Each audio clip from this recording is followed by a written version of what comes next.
The invitation came wrapped in diplomacy. A joint summit in Accra, the heart of a neutral Ghana, where U.S. envoy Karoline Leavitt would deliver America's message to Africa: cooperation, peace, and mutual development. But everyone watching knew this wasn't about peace. It was about control. And İbrahim Traoré wasn't coming to shake hands. From the moment Traoré stepped onto the stage, cameras flickered like fireflies. He didn't smile. He didn't even nod. Karoline Leavitt, on the other hand, wore the polished smile of Washington's elite. She opened first. Africa is our partner. We don't want war. We want peace, prosperity, stability. The crowd gave polite applause, but Traoré didn't move. His silence stretched too long for comfort. Then he leaned forward into the mic, calm, slow, deliberate. "Then why are you here?" The applause stopped. Leavitt blinked. The translators hesitated before repeating his words in 5 languages. Even the breeze that had fluttered the flags behind them seemed to pause. Leavitt cleared her throat. "I'm here because we believe in working together. We want to support Africa's future." "No," Traoré interrupted, eyes locked on hers. "You're here because your grip is slipping, because France failed, because your bases aren't welcome in Sahel anymore, and now you come with a smile instead of a sword." Gasps echoed through the hall. Leavitt's jaw clenched, but her voice remained steady. "Mr. Traoré, the United States is not your enemy." Traoré leaned back in his chair, a slight smirk forming. "No," he said, "but you still think you're our savior." This wasn't the summit Leavitt had planned. It was becoming a public reckoning. Not between nations, but between 2 worldviews. And the cameras were rolling. Karoline Leavitt wasn't new to tough rooms.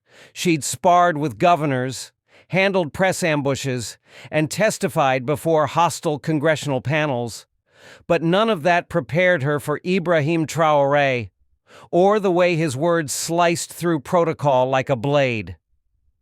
"You misunderstand our intentions," she said, voice sharpened now, trying to reclaim ground. "We're here to build bridges, to help prevent further instability in the region." Traoré leaned in again. "Instability caused by who, exactly?" The audience shifted. Ambassadors fidgeted. The Ghanaian moderator glanced nervously between them, as if this moment had drifted outside his agenda's carefully calculated script. "Let's not rewrite history," Leavitt snapped, for the first time dropping the smile. "Russia and China exploit your vulnerability. We offer security, transparency. You offer lectures," Traoré said coldly, "wrapped in aid, backed by drones, dressed up as partnership." The tension in the room thickened. A few murmurs spread across the crowd, journalists whispering into recorders, African ministers furrowing brows. Traoré turned to them, not to Leavitt. "Ask yourselves, if they truly came in peace, why do they speak of war before we do? Why do their soldiers land before their doctors?" Leavitt shot back, "Those soldiers protect your civilians from terrorism." Traoré didn't flinch. "And who funded those terrorists? Who armed them when it suited your interests, and now pretends to clean the fire you helped ignite?" The moderator finally stepped in, his voice weak. "Perhaps we can return to the economic agenda." But the room wasn't listening. The summit had shifted. It was no longer about policy papers and polite dialogue. It was about truth, or the battle over whose version would win. Outside the venue, news headlines were already forming. Traoré's clip, "Then why are you here?" was trending across African platforms. In Washington, national security briefings were being rewritten in real time. And Leavitt, for the first time, she realized this wasn't just a PR challenge. This was a global reckoning, and she was already on the defensive. Backstage, aides scrambled. Washington was already on the line. Leavitt's chief strategist whispered updates in her earpiece. Clips viral. CNN, BBC, Al Jazeera, all running with it. "We need to control the narrative." But how do you control a narrative when you're losing it live? Back on stage, Leavitt sat up straighter. The moment had slipped, but she could still salvage the mission. She tapped the table with her pen, once, to steady herself. President Traoré, she began, choosing her words carefully, our goal isn't domination, it's cooperation. But if Africa turns away from its allies, it risks isolation. Economic, strategic isolation, Traoré raised a brow. From who? Colonial powers who looted us for centuries? Or modern empires who pretend they don't? The room pulsed again. Another blow, and Traoré wasn't finished. You say isolation like it's death, he continued. But perhaps silence from your advisors, from your investors, from your commands. Perhaps that's the first breath of sovereignty. Leavitt's jaw tightened. With all due respect, you're gambling your people's future on pride. And you gambled our past on lies, Traoré shot back. Now we're playing a new game, and we write the rules. He turned again to the crowd, raising his voice, not just to Leavitt, but to Africa. They come with aid, but what strings are tied to it? They speak of peace. But how many American boots stand on African soil right now? If they want to help, let them do so with open hands, not hidden contracts. Applause, real, spontaneous, broke out from the back of the hall. A few African delegates clapped quietly, then more joined in. Not all, but enough. Leavitt looked around. The optics were slipping. Fast. We fund education, she said, pushing back. We deliver vaccines. We build infrastructure, and you control the narrative. Traoré interrupted again. You build roads to your bases. You bring vaccines with military escorts. You offer help, only where it serves you. The summit was no longer about optics or diplomacy. It had become a trial. And Karoline Leavitt was standing before a continent that wasn't asking politely anymore. In a secured war room back in Washington, officials watched the live feed in silence. Leavitt's face filled the screen. She was composed, but the momentum had clearly shifted. The African press was framing Traoré as bold, defiant, unfiltered. The American envoy looked like she was defending a legacy, not building a future. Meanwhile, in Ouagadougou, Traoré's team received constant updates from social media channels. Hashtags like #AfricaSpeaks and #Traoré Challenge exploded across Twitter and TikTok. To the youth, he wasn't just a president, he was becoming a voice, and Karoline Leavitt knew it. She leaned in, this time with a firm but more tempered tone. If we're going to move forward, Mr. Traoré, we need more than rhetoric. We need partnership, accountability, structure. You speak of independence, fine, but what happens when the aid stops, when the investors leave? Traoré nodded, as if waiting for that exact question. Then we build, he said. Leavitt scoffed lightly. With what? You think speeches will replace GDP? That one line, caught on every camera, triggered a quiet gasp. But Traoré didn't flinch. Number but dignity will. He stood now, not out of anger, but out of clarity. His voice deepened, not in volume, but in weight. For decades, Africa was told to wait. Wait for help. Wait for fairness. Wait for opportunity. But while we waited, the West extracted, lectured, manipulated. And when we rose, they told us we were too loud, too angry, too proud. He looked around the room. I say we've waited long enough. The crowd was dead silent. Even Leavitt, for the first time, had nothing to say. Then slowly, a minister from Mali stood, followed by one from Chad, then Benin, then Guinea. One by one, representatives rose, not all in support of Traoré, but in acknowledgement that something irreversible had just happened. The West's tone was no longer setting the tempo. Africa was responding, on its own terms. And Karoline Leavitt? She was still seated, still composed, but now very aware. She hadn't come to lecture a continent. She'd walked into a turning point. Karoline Leavitt didn't rise. Not yet. Not when the air had turned so clearly in Traoré's favor. But inside, her instincts shifted from diplomacy to strategy. She was no novice. She had walked through fire before. She would not leave this summit as a symbol of failure. She adjusted her earpiece. Get me the alternate speech, she whispered. Her aide slid a folded note toward her. The fallback. written in case things went sideways. Then she stood. "I came here to speak of partnership," she began. Her voice didn't shake, but the polish was gone. This was Leavitt raw, calculated, firm, and ready for damage control. But perhaps what Africa needs is not a partner. Perhaps what Africa needs is to choose its future, fully aware of what that choice costs. Murmurs rippled again. "You speak of dignity," she continued, facing Traoré. "But dignity doesn't put food on tables. Pride doesn't protect borders from armed militias. Dreams won't keep your power grid running. You want sovereignty? Earn it. You want respect? Prove it. Because if you push the world away, the world will not wait for you." Gasps. Some claps. Cautious ones. Western delegates nodded, relieved. Finally, Leavitt had found footing, but Traoré smiled. And that smile wasn't friendly. "We're not asking you to wait," he said calmly. "We're asking you to leave." He didn't shout it. He didn't dramatize it. But it landed like thunder. "You talk about our poverty as if you didn't help cause it. You speak of militias, yet forget who trained them. You fear we'll fail without you, but perhaps your real fear is that we won't." This time, the applause came fast and loud, louder than before. Even some of Leavitt's own team looked shaken. "This is your mistake," Traoré added, voice like steel. "You came to remind us of our weakness, but all you did was remind us of your fear that we might not need you anymore." That line, clipped in real time by every major outlet, spread like wildfire. "We might not need you. Africa rises. Traoré vs. Leavitt." By the end of the hour, global headlines had already picked their angle. Leavitt wasn't just challenged, she was cornered.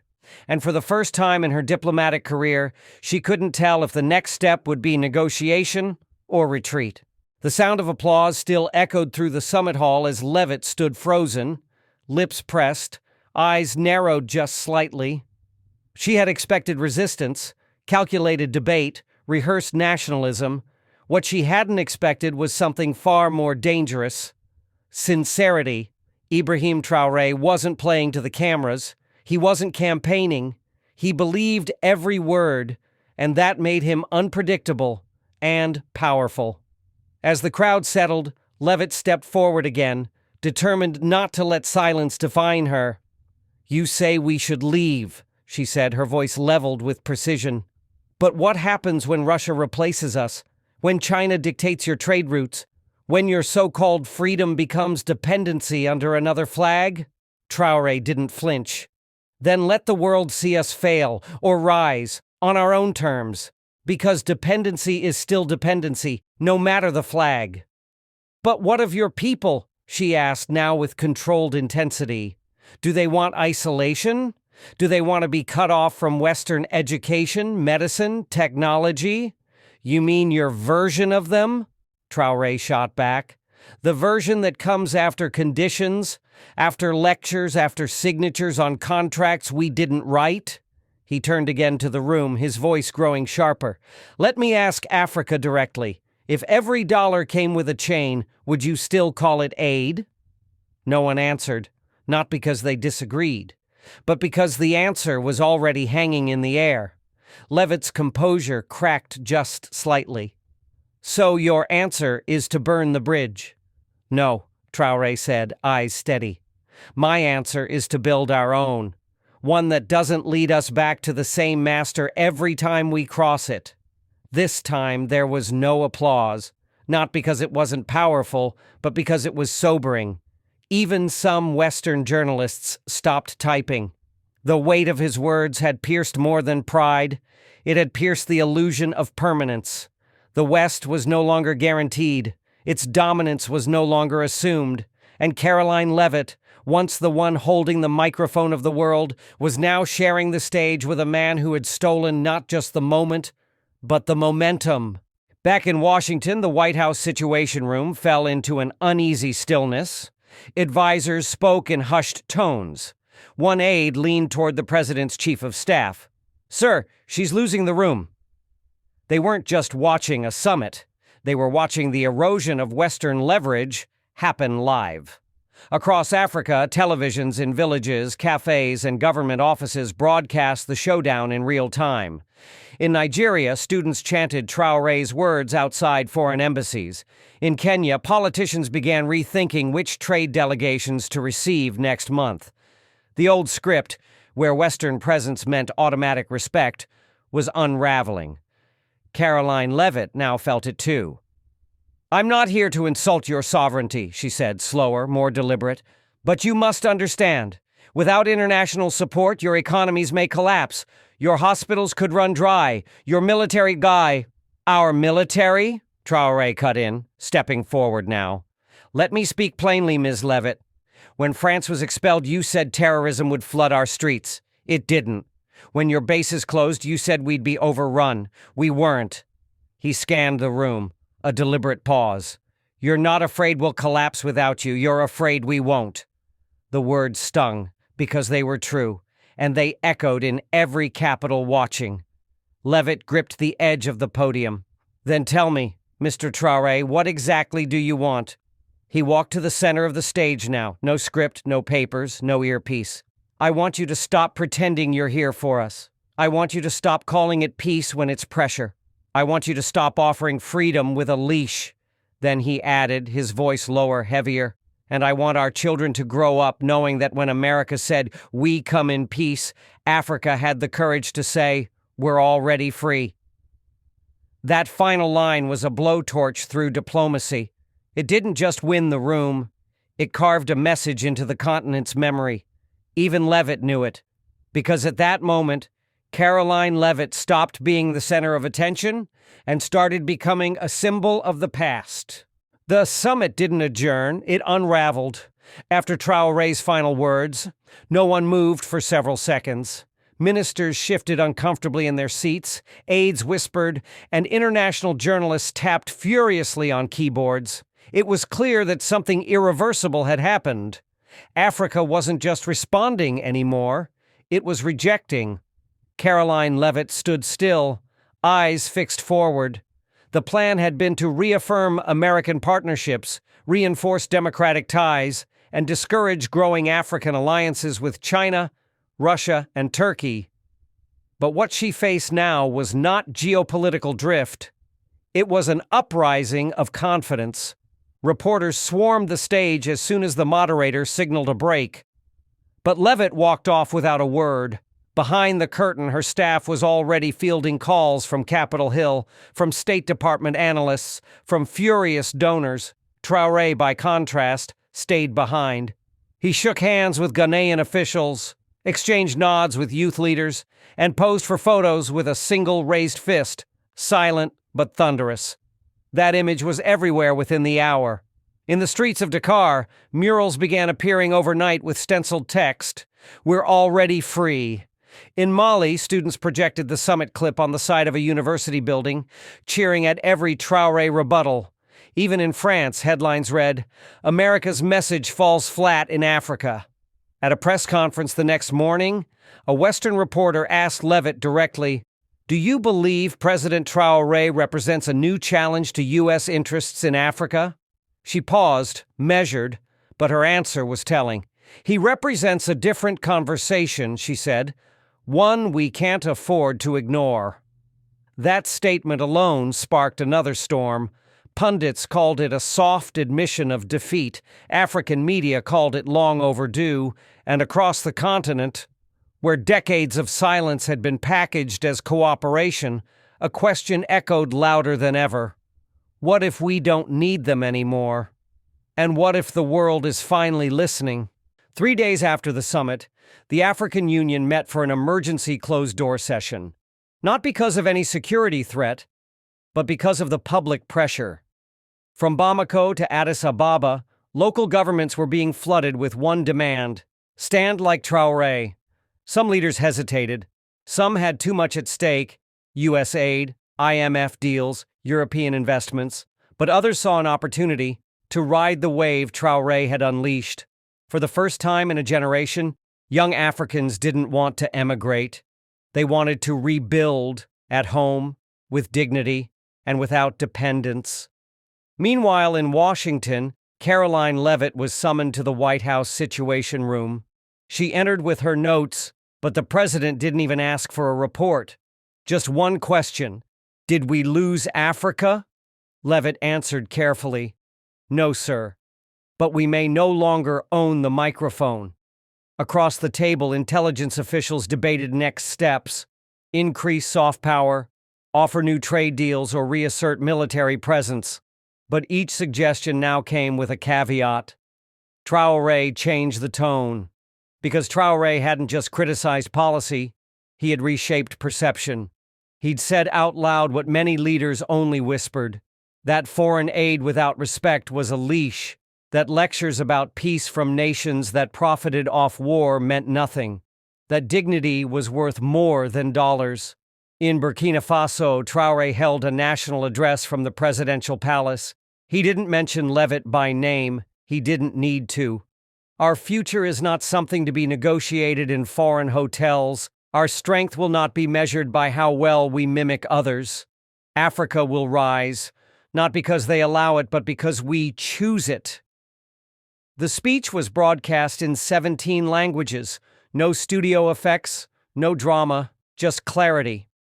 In response, several countries quietly began reviewing the status of foreign military bases.